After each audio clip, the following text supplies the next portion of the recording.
como a Devi já tinha... Agora esta chamada está sendo gravada.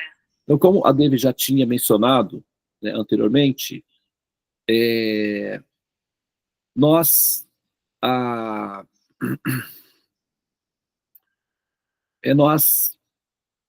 durante a semana, nós falamos sobre o princípio da Mãe Divina, né? E esse período, outubro, novembro, é um período na Índia que é comemorado o que se chama de Navaratri, né? Nava, que significa 9, né? 9 é a derivação, né? Nine, 9, Nava, inclusive, 9 é uma das variantes, né, do sânscrito. Quando nós falamos 9, nós estamos assim, quase, né, acertando, né, o original dele, que é Nava, né, originalmente Nava.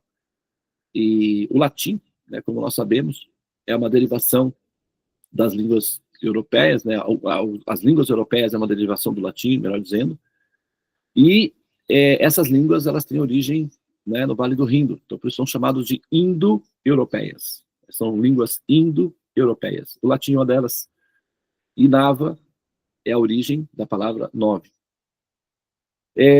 9 noites, Ratri significa noite, então Navaratri, 9 noites. Durante 9 noites, as mulheres e os sacerdotes se reúnem nos templos sagrados, na Índia, nos locais sagrados, para comemorar o evento apoteótico que é a vitória da divindade, conhecido como Durga, ou Parvati, né? Durga, a palavra Durga, né, Dur, que significa duro, difícil, né? Dur, difícil. Ga, ou Go, né, como a gente fala, domingo, né? Go, que significa pode ser utilizado como o supremo, também pode ser utilizado como satisfação, também pode ser utilizado como a plenitude, né? Go. Por isso que, quando nós falamos, se você pegar a palavra domingo, você tem o on e o go envolvido na palavra, na composição. Quando nós utilizamos, né, o latim, os termos on, minisciente, on, minipresente, on, minipotente. Sempre tem o on antes. On, minisciente, on, minipresente, on, minipotente. O on aparece antes, porque o on é o indicativo do supremo, absoluto, né, a verdade última. On, minipresente, on, minipotente, on, onisciente. É porque na variante, né, chega para nós como oni, mas até recentemente, até acho que da década de 70, era omni, né? Mas aí tiraram o M e ficou oni, né? Porque vai assim, enxugando, né? E aí descaracterizou um pouco, mas originalmente é omni, on, né? Que é um símbolo, que na verdade que é um mantra, é chamado Bidya mantra, que é a mantra raiz, a semente de todos os mantras, o on. E se a gente pegar o domingo, você tem o dom, do on, go, do supremo, aquele que dá satisfação. Domingo, o dia de satisfazer o Senhor Supremo. Domingo. Quando você fala domingo, você está falando um mantra védico, né? Ah, que dia é hoje? Domingo. E o que significa isso? É o dia de satisfazer o absoluto, o Senhor Supremo, o Criador onipotente, onipresente, onisciente, né? Quem diria, né, que a gente fica falando sânscrito por aí sem saber. Mas é bom saber que a gente fala sânscrito também. Nossa língua, né, está relacionada. Inclusive, eu não sei se vocês sabem, nós temos uma live que nós fizemos, a gente tem uma série que nós vamos retomar em breve, chama-se Dos Mestres dos Homens. É uma série que nós elegemos personalidades, né, que são líderes morais, espirituais da humanidade, intelectuais da humanidade, e fazemos uma avaliação do procedimento, do paradigma deles, com base no conhecimento védico. E agora amanhã é dia de eleições, né? amanhã é dia de votação e tal. E às vezes as pessoas perguntam, mas você e tal, você aí e tal, que está aí, que é espiritual, você é de direita ou de esquerda? Aí eu falo, olha, a minha definição política é que eu sou, assim, um saudosista do Dom Pedro II. A minha relação é com ele. Ele é a minha referência de político, referência, né, o norte político, na minha experiência, é ele. O Dom Pedro II foi uma das pessoas mais, assim, tirando a questão dele pessoal, que é da intimidade pessoal dele, das relações pessoais dele, ele foi um homem fiel, ele ficou com a rainha dele, manteve a rainha dele, a Maria Leopoldina. A princípio ele não queria, né, se casar com ela, porque ele, né, enfim, não foi exatamente o que ele esperava, mas ele aceitou o Dharma, se casou com ela e a amou, né? E ela foi uma mulher feliz. Inclusive, quando ele abandonou o corpo, ela logo em seguida também o fez de tristeza. E além do mais, ele era um homem muito culto. Ele foi educado, né? Acredito, me parece que pelo Bonifácio, se eu não me engano. Mas acontece que ele era um homem muito culto e ele era muito interessado em letras, na etimologia. Ele era um etimólogo, ele estudava as raízes fundamentais das palavras, né? De onde é que elas vinham. E, por incrível que pareça, ele acabou descobrindo que a origem da língua do português, das línguas latinas, era o sânscrito.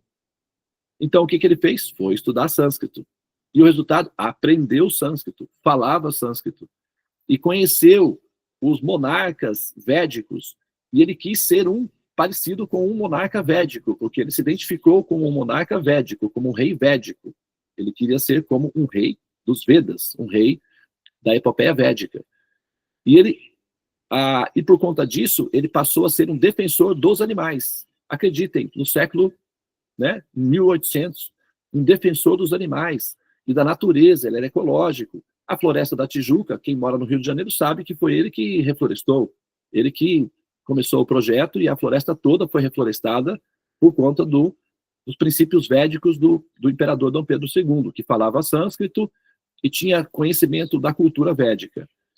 E por conta do reconhecimento assim, do comportamento moral do Dom Pedro II, a França, naquela época, era o país mais importante do mundo, né? Inclusive, o Brasil, nas escolas, aprendia francês. Eu acho que até tem algumas pessoas na sala aí que devem falar um pouquinho de francês. Afora a Deve, que assim, voltou ao lar, voltou ao ninho do Brasil, né? Viveu alguns anos lá na França, mas tenho certeza que muita gente aí na sala, na escola, aprendeu francês. Pode até ter esquecido, mas que aprendeu. Naquela época, nas escolas se falava francês. A França era o centro cultural e intelectual do mundo naquele período. E a França era a vanguarda, né, em vários temas políticos, moda, cultura, etc. E nessa época, os intelectuais franceses começaram a dar atenção à voz inativa dos animais, porque eles perceberam que os animais eram simplesmente escravizados. Eles tinham se libertado recentemente da escravidão e perceberam que os animais eram tratados como escravos. Então, já que a liberdade deve ser coletiva, eles então foram para a direção dos animais também. E fundaram, formalmente, né, politicamente registrado, a primeira sociedade internacional de defesa dos direitos dos animais na Terra. A primeira, fica em Paris. E quem eles convidaram para ser o presidente de honra? O nosso querido Dom Pedro II.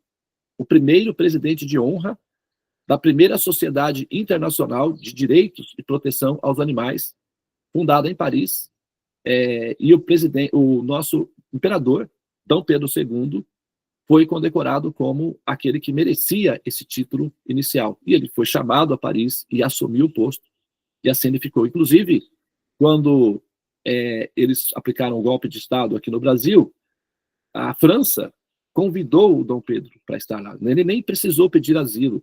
Assim que os franceses souberam que os brasileiros estavam perdendo um grande tesouro, a França quis esse tesouro para ela e disse, por favor, venha, estamos te esperando. E assim foi.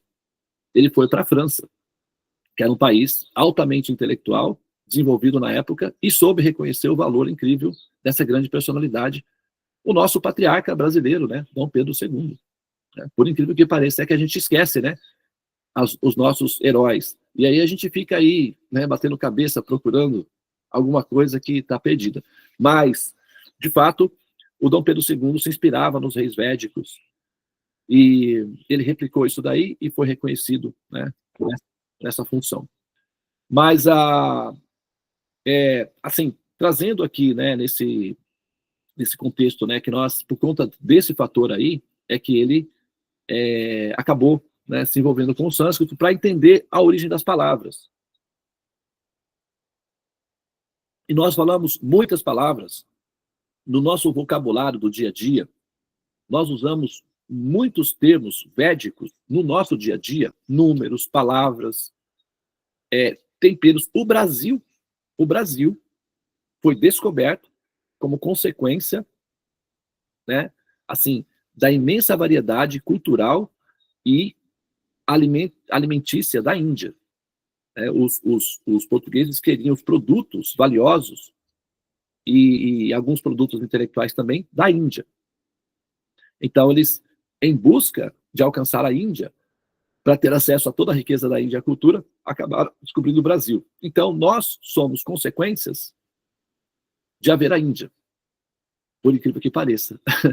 Mas então tá, né? Então, seguindo, Nava, 9, Ratri, noite. Ratri significa noite, 9 noites. Durga, Dur, difícil. Ga, ou Go, o Supremo. Durga significa difícil alcançar o Supremo. Durga, que significa que aqueles que estão presos na dimensão da criação, dos assim chamados mundos materiais, enfrentam uma dura realidade, né? Enfrentam uma dura batalha. Qual é essa dura realidade, essa dura batalha? Renascimento constante e dissolução constante. Essa é a dura realidade daqueles que nascem dentro do sistema conhecido como Sansara, o chamado mundo material. E Go significa a satisfação. Então, Durga significa que aqueles que buscam imensamente a satisfação, mas que raramente a conseguem. Durga. É muito difícil se satisfazer dentro desse mundo, principalmente porque ele é relativo e se dissolve. Então, mesmo que a coisa alcance um estágio de perfeição, ainda assim, o resultado final redunda em dissolução, o que gera uma imensa frustração no íntimo do ser, mesmo que em estado de inconsciência. Então, ele basicamente, o ser humano, a vida dele é uma luta contra o estado de desânimo, que é uma depressão, né, existencial, e o estágio em que ele experimenta a satisfação. E nesse meio tempo está a busca pela paz. E esse ambiente todo é chamado Durgan, ou seja, muito difícil de obter paz e satisfação. Durgan. Então, é difícil, porém, não é impossível. É difícil, porém não impossível. E como é que se resolve isso daí? Então, a noite, o que é a noite? A noite é quando a luz fica tênue, ou quando a luz está rarefeita, ou insatisfatória, né, no certo sentido. Por exemplo, quando nós falamos nas línguas espanholas, aí temos o Santana, né? Luna, que significa lua, né? Lua. Luna, lua. Ah, temos a Lunazinha, inclusive tem uma surpresinha para ela hoje. Ela tá por aí, a Luna? Ah, tá. Depois me lembra que tem uma surpresinha para ela. Então, Luna, que significa lua, ok? Agora, quando nós falamos aluna ou aluno, a é um prefixo de negação, né? Por exemplo, participou, ele estava à parte, né? Ele estava à parte, em termos, no sentido de separado, né? Então, a é um prefixo de negação, ok? Tese, antítese, um prefixo de negação. E luna, aquele que tem, né, luz na escuridão. E a luna significa aquela que está sem luz, aquele que está na escuridão sem luz, que não tem a lua. Na noite é escura, sem a lua fica bem escura. Então, um aluno ou uma aluna é aquele que está no escuro, sem luz. Então, vem o professor e injeta a luz na mente do aluno, ou seja, da lua para o aprendiz, que é um aluno, um ser sem lua, ou um ser na escuridão. Outra forma sofisticada e bela de dizer que o ser está na ignorância e precisa ser iluminado. Então, o professor vai, não é, e injeta lua no ser. Engraçado, né? Isso é astrologia. Então, todos os professores praticam astrologia na sala de aula sem saber também. Mas tudo bem. Então, esse período, né, de 9, agora vamos pegar 9. O 9, vocês observarem o símbolo, o desenho, né, o design geométrico do 9, ele é uma esfera no topo e uma haste que sustenta essa esfera no topo, ok? Então, é como um poste de luz, né? Pega a energia da Terra, que vem de baixo, e ilumina lá em cima. 9, o sistema matemático, que é a constante universal, que mantém esse universo específico, porque existem uma série de universos, né? Cada universo, ele é finito, ele é hermético, tá? Ele é finito. Todos os universos são finitos. Entretanto, do ponto de vista de quem está dentro dele, ele é infinito. Então é um paradoxo em que ele é infinito e ao mesmo tempo finito. Ele é finito e infinito ao mesmo tempo. É o paradoxo que consiste no termo védico chamado Atintya Bheda Abheda Tattva. Os cálculos da relatividade geral demonstram que o universo é finito. Porém, o sistema de tecnologia disponível para alcançar esse infinito é, vamos dizer, impossível, vamos dizer, do ponto de vista matemático. Então, para quem está dentro dele, alcançar o infinito do universo não é possível. Então, ele se torna infinito do ponto de vista técnico. Porém, se nós sairmos do universo e olharmos à distância, nós vamos ver que é uma bolinha, é finito. Mas para quem está dentro, é infinito. Tá? Então, ele é infinito, do ponto de vista relativo, e até do ponto de vista da relatividade geral, e finito do ponto de vista do Criador, da observação do Criador, dos cálculos a partir do Criador. Então, cada universo, embora hermético, unidades completas em si e finita em sua dimensão estrutural, ele é completo e infinito na sua dimensão existencial para aqueles que vivem dentro dele. E cada universo ele tem um sistema matemático que produz um tipo de liga ou colazinha, vamos dizer, que é o que nós chamamos de gravidade. Tá? E esse sistema matemático ele é definido por uma nomenclatura conhecida como números ou criptografias. No nosso caso, né, aqui, nesse universo específico, a constante universal de precisão matemática, ela é definida, do ponto de vista humano, com uma elasticidade racional máxima de 9. Então, 9 é, assim, a nossa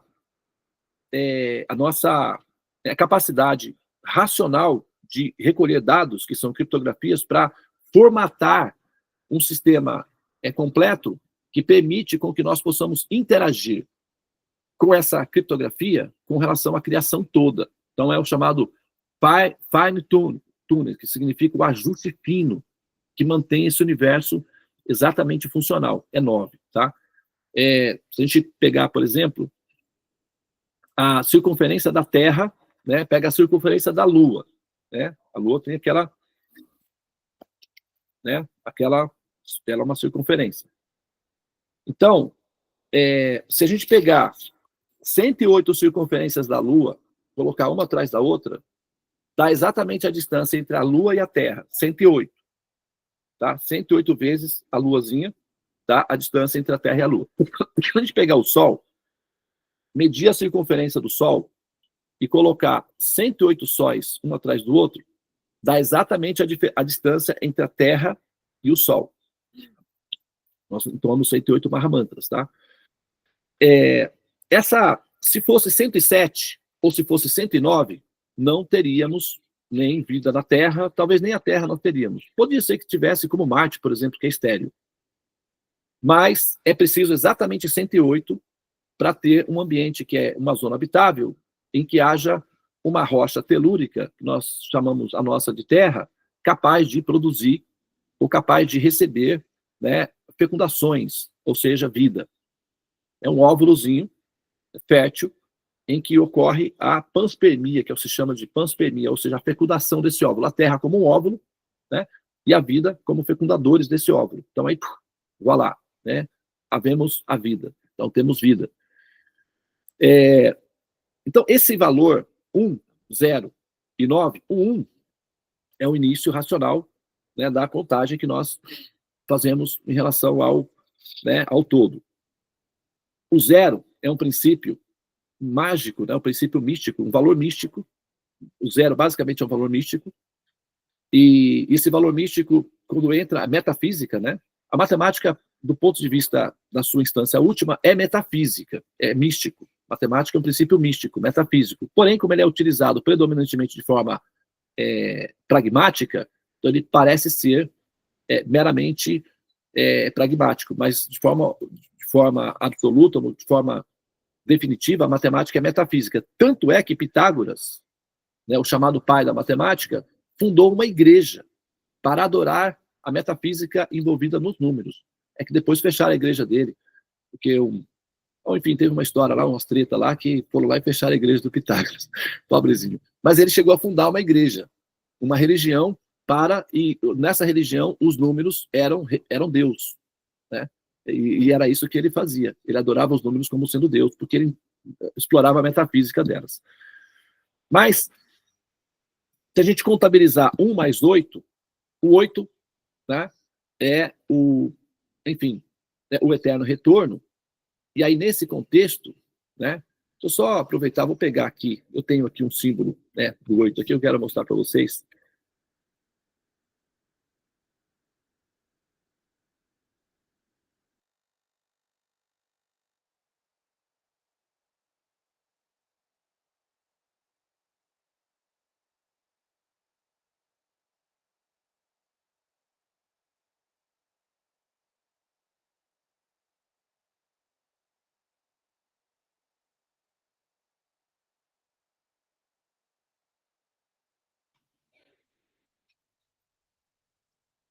Olha aqui, pessoal.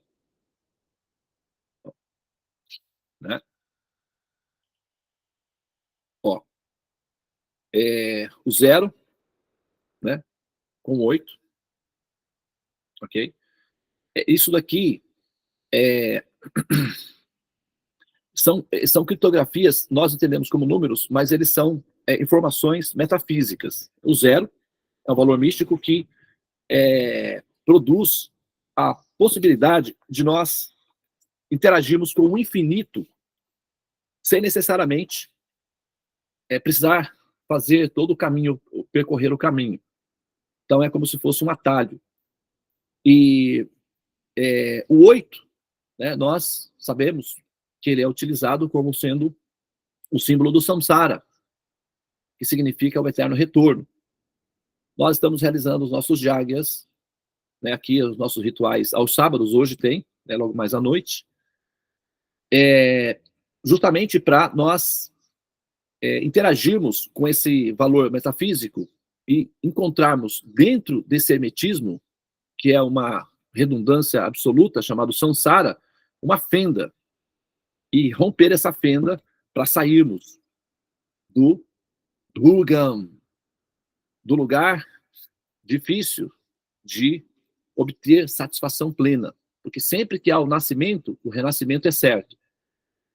E isso gera a frustração fundamental, existencial, que eventualmente não é computado na pauta do dia a dia, mas faz parte da receita mais profunda, o que gera efeitos colaterais aqui em cima, quando você abre os olhos pela manhã. Logo que você abre os olhos pela manhã e pensa na vida, tem dias que, né, é complicado aí, né, gente?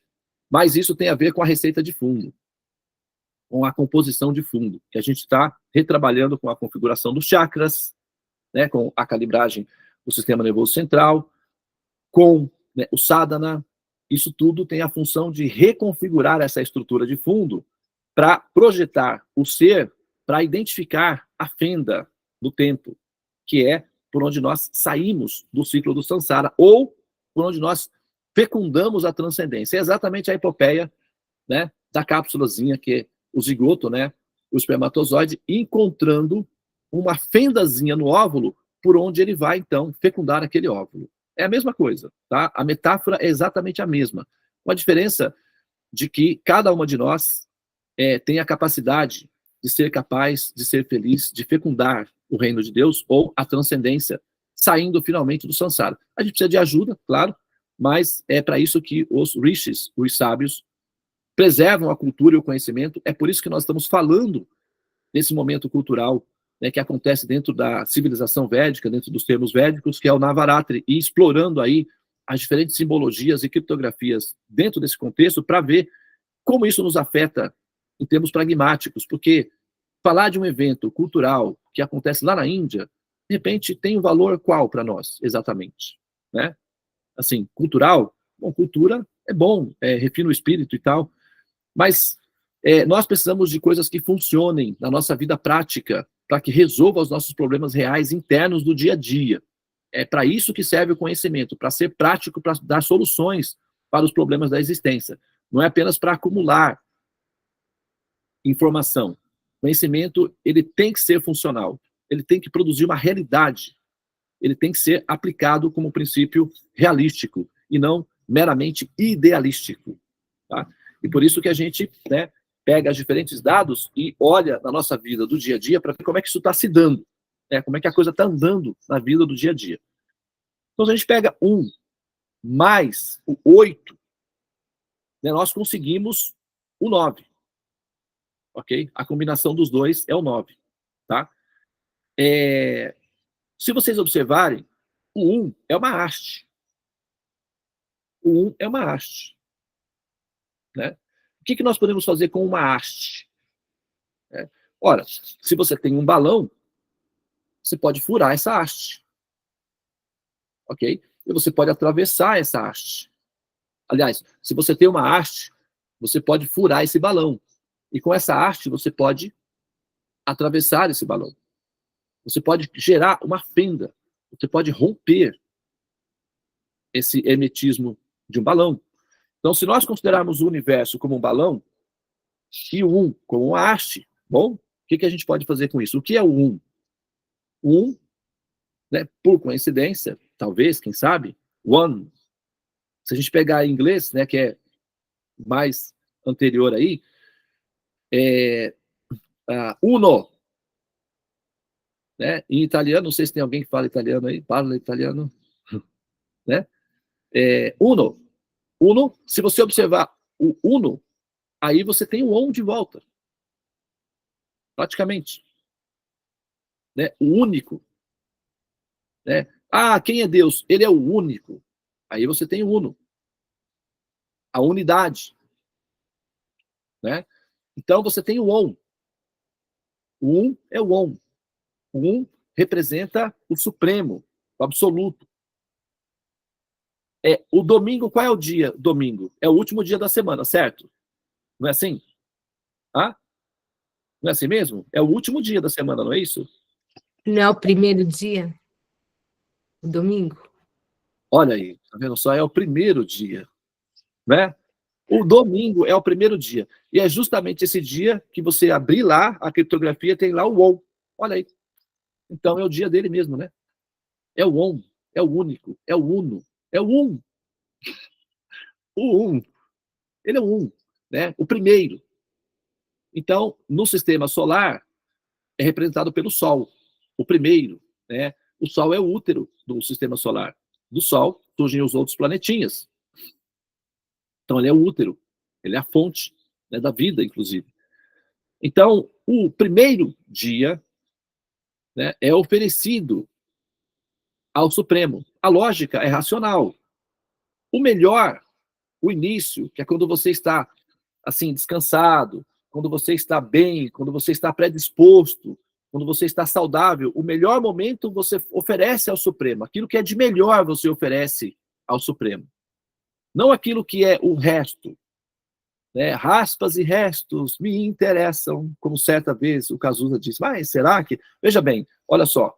Será que nós oferecemos ao Supremo os nossos restos, aquilo que sobrar, a nossa velhice. Ah, quando eu ficar velho, quando eu ficar velha, quando eu já tiver feito tudo, aí eu vou lá e faço, né, uma espiritualidadezinha assim e tal. Será que é assim mesmo? Veja bem, olha só, se você pegar o 1 e você coloca o 0 depois do 1, cada vez que você colocar o 0, você faz o quê? Aumenta o valor do 0. Olha só que coisa impressionante. O 0, praticamente, não tem valor algum. Mas se você coloca o 0 atrás do 1, você aumenta o valor do 0, transformando ele em 10. O 0 tem valor de 10. Daí tem valor de 100, tem valor de 1000, tem valor de infinito, se o 0 estiver atrás do 1. Aí você tem sempre valor para cima. Mas, se o 0 estiver na frente do 1, cada vez que você colocar um 0, você diminui o valor do 1. Aí o 0 vale menos. Isso é místico ou não é? A gente entende como matemática, mas é místico, tá? Em que um valor absolutamente nenhum desenvolve, fica menos ou mais. Depende de como você coloca ele. Na frente do 1 fica menos, atrás do 1 fica mais. Então, se o primeiro momento do seu dia, qual? O momento em que o Sol, o 1, está nascendo. O que nós fazemos nesse momento? Nos apresentamos perante o Supremo, perante a criação, e o reconhecemos como sendo existente. Reconheço que você existe. Quem assistiu o filme Avatar, O Caminho das Águas, o último, tem uma... na verdade, acho que todos eles têm uma expressão que é assim, ó. A reverência deles é assim, que significa: eu reconheço você, eu vejo você, eu admito que você existe. Então, esse movimento que nós fazemos ao acordar pelas manhãs é esse movimento do Avatar. Eu vejo você, eu reconheço você, eu entendo que você é um ser existente. Isso é um ato teísta. Então, acordar cedo pelas manhãs e ter esse reconhecimento é uma atitude teísta, de alguém que admite a existência desse ser. É uma admissão. Isso chama-se Sharanagati, que significa rendição completa ao Criador. Eu admito que você existe. Eu não negligencio a sua importância, a sua existência na minha vida. Então, você está colocando um em primeiro plano na sua vida. Daí, tudo que você fizer, vamos para a festa junina, vamos passear, vamos jogar futebol, vamos conversar com os amigos, vamos estudar, vamos trabalhar, vamos fazer isso. Cada coisa que você fizer durante o dia, você está acrescentando valor ao que você está fazendo. Você aumenta, você agrega valor às suas atividades. Isso é inteligência. Mas Devananda, você não conhece a minha vida, você não sabe das minhas dificuldades. Olha, Devananda, se você entendesse a minha vida, você ia sentar comigo e chorar, como eu faço. Tá bom. Então é isso que você quer para mim, tá? Que maravilha. Você quer que eu sente e chore com você. Você não quer vir e sorrir comigo? Não seria mais proativo? Não é melhor você acordar e vir sorrir comigo do que você me puxar para chorar com você? Porque vai dar em quê? 2 chorando? 2 erros fazem um acerto? É uma matemática estranha. Quer dizer, você tem que subir para cá. Você tem que cair para a banda de cá, porque é o seguinte, o que acontece? Quando você coloca o seu valor, o seu problema, o seu cansaço, a sua dificuldade, o seu limite primeiro, você está colocando o 0 na frente do 1. Então tá. Vou trabalhar. Vou cozinhar. Vou fazer o Cooper. Vou ao médico. Vou fazer isso. A cada vez que você faz uma coisa, você está diminuindo o valor da sua existência. Os dias e as noites estão passando e você está diminuindo a sua existência. E no final você vai. Sim, vou. E agora o que você vai fazer? Vou renascer. Mas aí já não dá. Já não quero. Não, mas você só seguir uma métrica. Não é castigo do universo, é só o universo correspondendo com o seu sistema matemático. Apenas isso. É algorítmico. Bom, Agora, se a gente usar o 1 como uma haste, ou seja, como uma arma, como norte, e quem é esse 1? Supremo, absoluto. Aí a gente fica forte. Não está escrito lá? Não foi escrito isso? Não está registrado no cartório, no, né, assim, nos autos? Não está em todos os templos, nos muros, em toda parte? Tudo posso naquele que me fortalece? Não foi dito isso? Então, se eu tudo posso naquilo que me fortalece, então eu posso sim cruzar esse oceano de nascimentos e mortes, mas com ele, ou um. E um começa sempre no primeiro momento do dia. Esse é o 1. Sempre que você reconhece esse valor, o 1, antes das suas atividades particulares, você potencializa a sua atividade particular e você se torna esse 1. E assim você se torna uma haste. E essa haste atravessa todo o hermetismo e fura esse bloqueio, fazendo com que você transcenda os renascimentos e mortes e alcance finalmente a morada suprema. Tá? Mas, nós estamos falando do Navaratri. Vocês esqueceram? Gente, vocês estão até. Aí vocês estão me confundindo, porque, Devananda, você começou a falar das deusas e agora já está dando aula de matemática. Eu já passou Não, gente, está tudo integrado. É uma coisa única. Porém, a gente está olhando as partes e como isso funciona. Olha só, vamos pegar agora esse Navaratri, né? São 9 dias, ok? E 9 é o último estágio, é a última porta do sistema matemático, ok? Que nós que nós interagimos nesse universo específico em o qual nós estamos interagindo.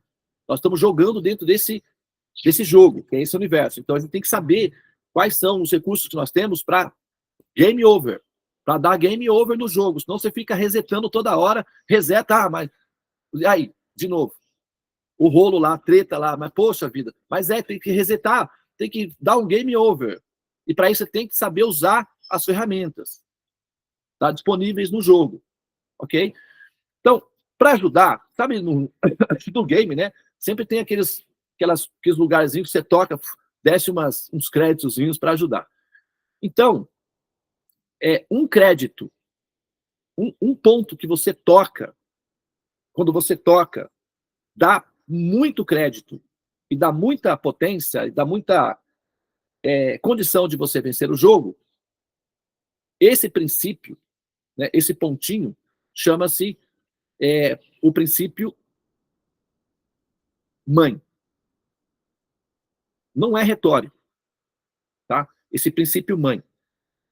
Navaratri são 9 noites em que as mães divinas são adoradas por todas as pessoas da Índia. Todos os seguidores da cultura védica adoram nesse dia essas 9 mães. Uma mãe para cada dia, uma mãe para cada número, uma mãe para cada estágio, uma mãe para cada cubo, uma mãe para cada passo.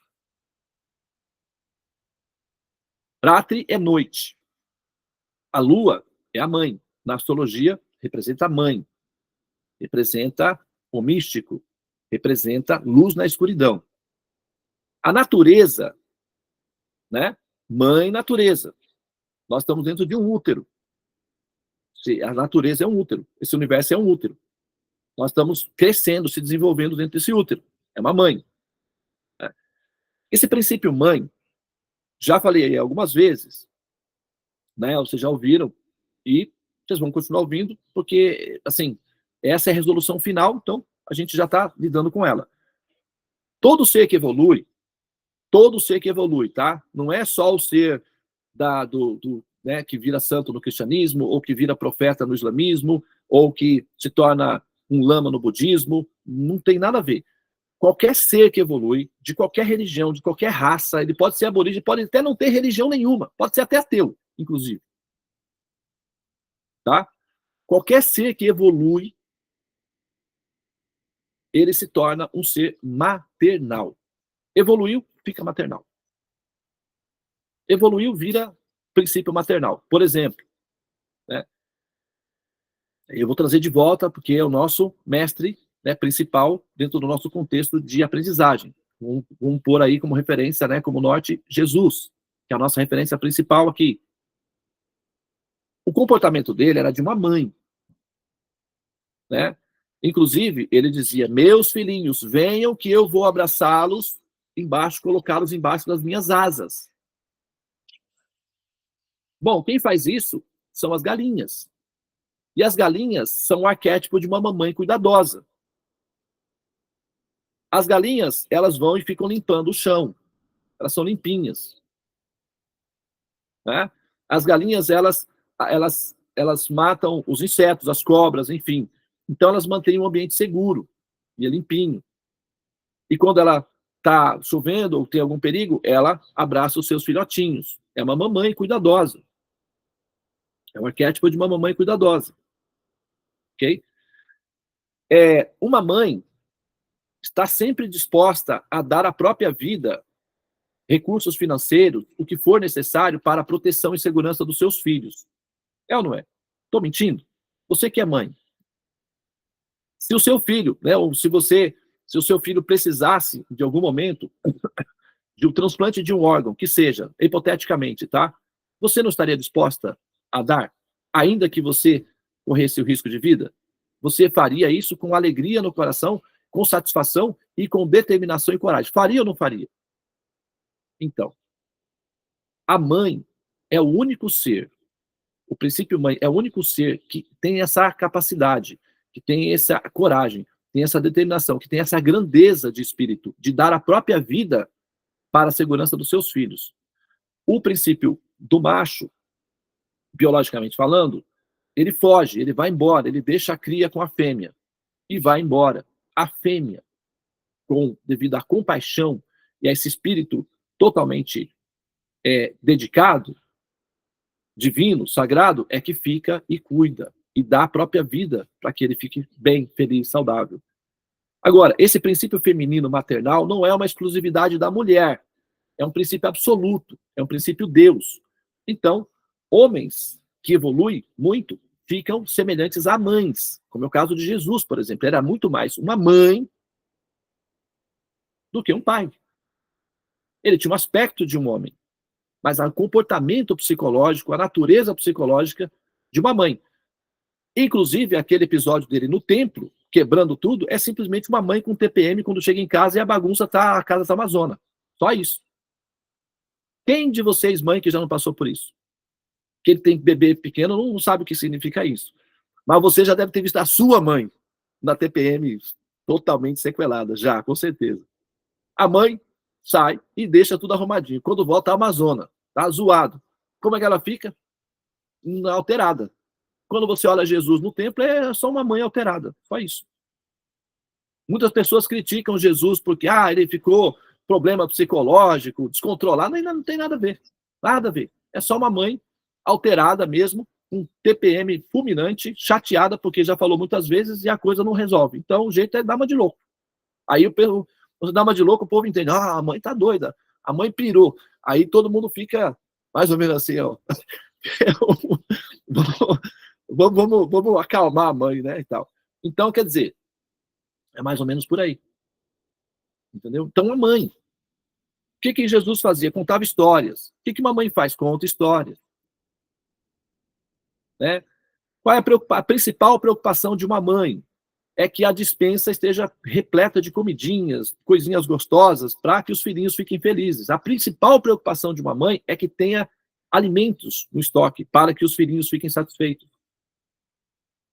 Então, Jesus estava sempre preocupado em alimentar as pessoas. Não, tem que dar comida, não tem como ficar assim, só ouvindo, não tem nada a ver. Vamos alimentá-los primeiro. Aí dá os peixes, dá os pães. Então, você vê que todos os comportamentos de Jesus é o comportamento de uma mãe, uma educadora, né?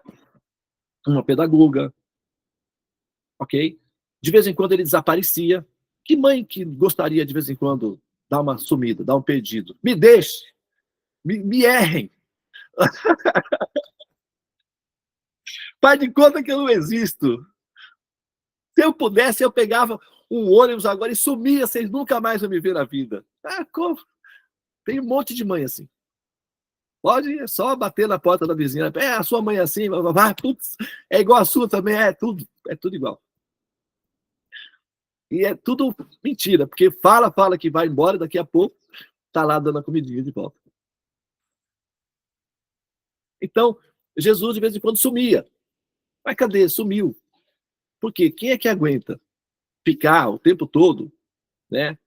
Entende? De vez em quando você tem que dar uma mãe, senão ela é melhor ele dar uma subidinha de vez em quando que ele sair por aí quebrando. É que ele, né, surtou uma vez só. Mas imagina se aquilo fosse uma vez a cada mês. Então é melhor, é mais seguro ele dar uma subidinha, subir no monte, fazer meditação, respira e prossegue. Então, mãe, respira e prossegue. E assim que, né? Então, assim, e no final das contas, o que ele estava predisposto a fazer? Deu a vida dele pelos seus filhinhos, meus filhinhos. Ele deu a própria vida. Isso é uma mãe, né? Mencionei na aula da Mãe Divina a aranha. É só uma aranha. Uma aranha é uma aranha. Quem se importa com aranha? Tem gente que não quer nem ver aranha perto. Tem gente que nem gosta de aranha. Tem gente que tem aranhafobia, tem aractofobia, né? Parece que é o nome. Tem gente que se aterroriza com aranha, mas é só uma aranha. Mas olha só o que ela faz. Ela tem os filhotinhos, daí ela fica alimentando esses filhotinhos um tempão, pegando lá os bichinhos e tal, alimentando os filhotinhos. Daí quando ela está fraca, ela não consegue mais alimentar os filhotinhos, ela vai para o centro da teia, os filhotinhos vêm, comem ela, se alimentam dela, e aí eles vão embora. Pegam o último restinho de energia da própria mamãe e vai embora. Ela se doa por completo para que os filhotinhos sobrevivam. E é só uma aranha. Agora, veja a potência do princípio mãe. Quando se manifesta, não importa se é numa aranha, se é num gato, num cachorro, num cavalo, num ser humano. A potência do princípio mãe é absoluto. É Deus. É dedicação absoluta. O sol, por exemplo, o nosso sol é uma mãe, se exaurindo, morrendo gradualmente. Essa mãe está o tempo todo dando leite ou energia, né? E dentro de 4 bilhões de anos, essa mãe vai falecer por completo. Vai se exaurir totalmente. Né? Então, quer dizer, esse princípio, ele é absoluto. E quando Jesus, por exemplo, voltando aí para, assim, de repente, até já meio que concluir a minha fala, quando Jesus dizia, amai-vos uns aos outros como eu vos tenho amado. Certo? Falou isso? Não falou? Falou. Quem lembra disso? Né? Acho que todo mundo se lembra disso daí. Todo mundo sabe disso, né? Aqui na nossa... Amai-vos uns aos outros como eu vos tenho amado. Não foi isso que ele falou? Daí nós chegamos na igreja e falamos, irmão, irmã. Mas não foi, Jesus não nos amou como irmão. É que vocês são todos piedosos. Vocês tiveram irmãos maravilhosos. Mas, gente, tem gente por aí que tem irmãos que chega a dar arrepio no coração, só de lembrar deles. Abafa o caso, mas olha, não vamos entrar nos detalhes, né? Mas tem irmão que, olha, rapaz, é cabuloso.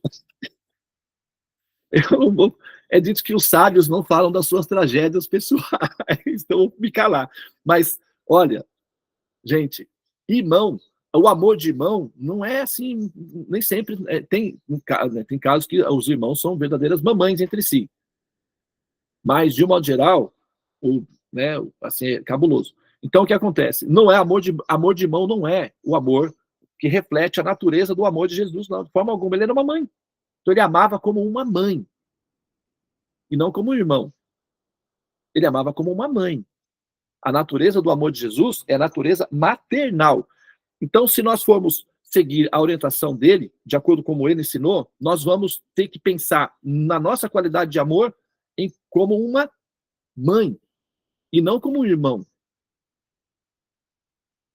O amor de mãe é infinitamente superior, é muito mais completo, é mais bem definido, é de alta resolução, é de futuro, representa Deus. Amor de irmão não é assim. Nem sempre o irmão está disposto a dar a própria vida por você. Mas mãe, por mais que você treta com ela, você, mãe, preciso de um coração. Se for uma mãe natural, eu tenho um, posso te dar, se for preciso. Se for uma mãe normal, né? Estou falando de uma mãe integral, de uma mãe do arquétipo. Mas o irmão, eu preciso de um coração. Show, Satanás, vai procurar no caso. Tem casos, viu? Então não é de irmão. O amor não é de irmão. O amor é de mãe. Amor é sempre de mãe. Toda vez que você amar uma pessoa, pode ser um filho, pode ser um ser humano, pode ser um político, pode ser um cachorrinho, um gatinho, uma salamandra, uma iguana, sabe? Tem gente que tem amor por cobras, sabe? Sempre que você amar uma pessoa, qualquer coisa, esse amor é de mãe. A base é de mãe, porque é cuidar, é proteger, é alimentar. Isso é maternal. Ok?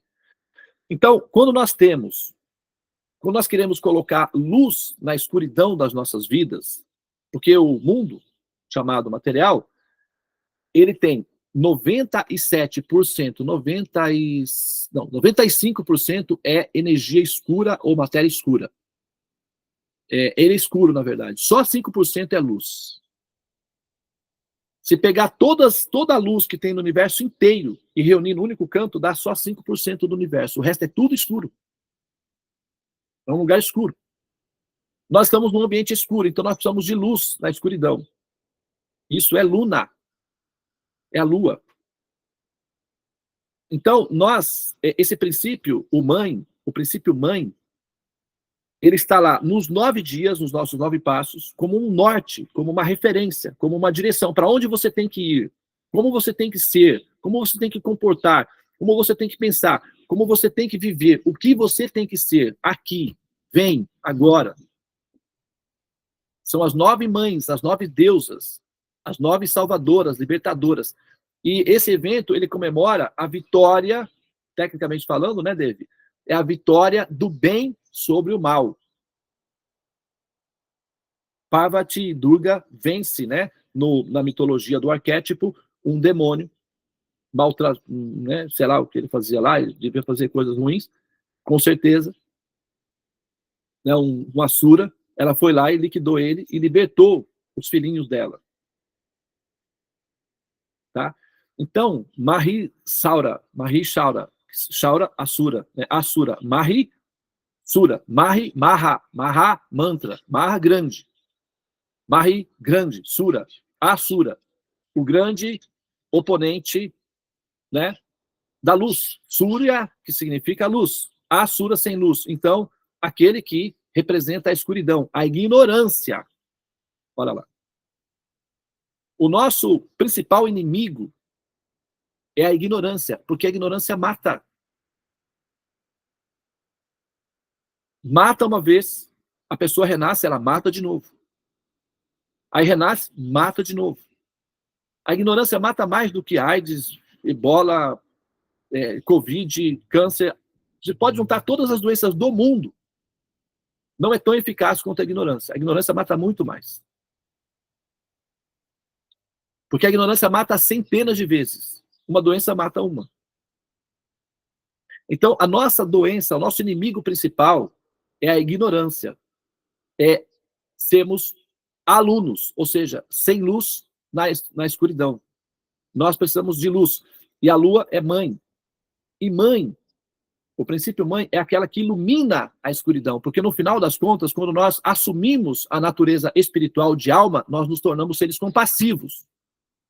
E compaixão é uma característica fundamental do princípio mãe. Mãe e compaixão são unicidades, eles são sinônimos entre si. Compaixão é a fotossíntese da evolução. Nós falamos no mantra. O que é uma fotossíntese? São as plantas recolhendo gás carbônico do ambiente e transformando em oxigênio, pegando um produto tóxico e reconfigurando para um produto que dá vida. É como o Instituto Butantan, que recolhe o veneno e transforma em antídoto. Isso é uma fotossíntese. E compaixão é a fotossíntese da evolução. Todo ser que evolui produz compaixão no final. Não existe a menor chance de um ser evoluído egocêntrico, pensando em si próprio. Não existe isso.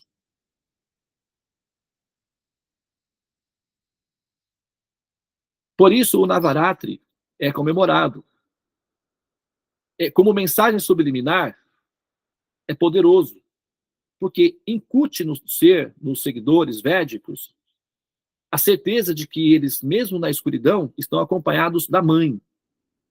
E mãe, pode ter certeza, é aquele ser que vai dar a própria vida para te defender. Então, a sensação de segurança é muito maior.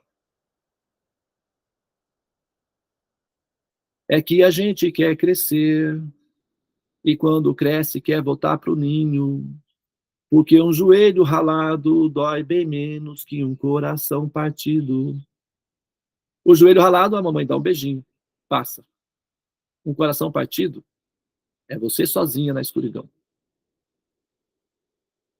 Então, nós precisamos de luz na escuridão. O princípio das deusas, as devis, né, e representam essa característica fundamental do sucesso na criação, que é a compaixão. Qualquer ser que evoluir se torna compassivo.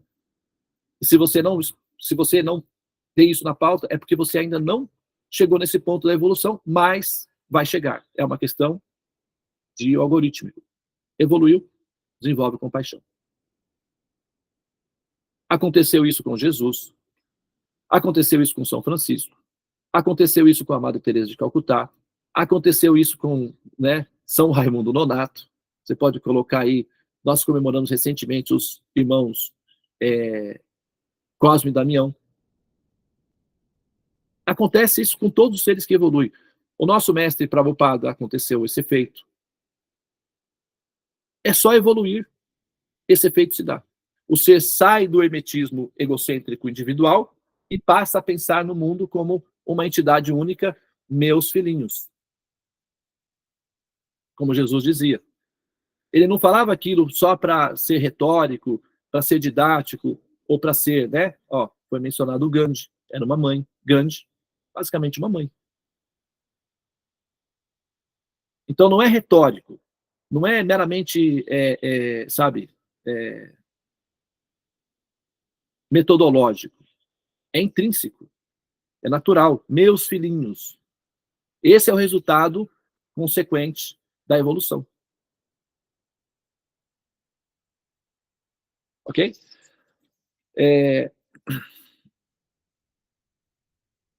Muito bem. Então, eu vou pausar aqui, tá?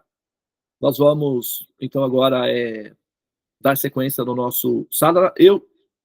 Nós tínhamos, né, a intenção de, sabe, falar sobre o Gora Lila. Mas, sabe como é que é mãe, né? Mãe espaçosa. Quando chega, quer saber de tudo, quer se envolver com todos os assuntos e acaba quase não sobrando tempo para nada. E foi isso que aconteceu aqui. Bom, falar sobre esse assunto é simplesmente, né, mágico, é incrível, é racional, é inteligente, é culto, é refino do espírito, é natural, é simplesmente enxergar a realidade. Então, é o que a gente, né, assim, aproveitando o nosso tempo e refinamos a nossa compreensão desse princípio aí, e na semana que vem a gente prossegue, então, com o nosso Gora Lila, tá bem? Muito bem, então eu vou pedir que vocês agora, por favor,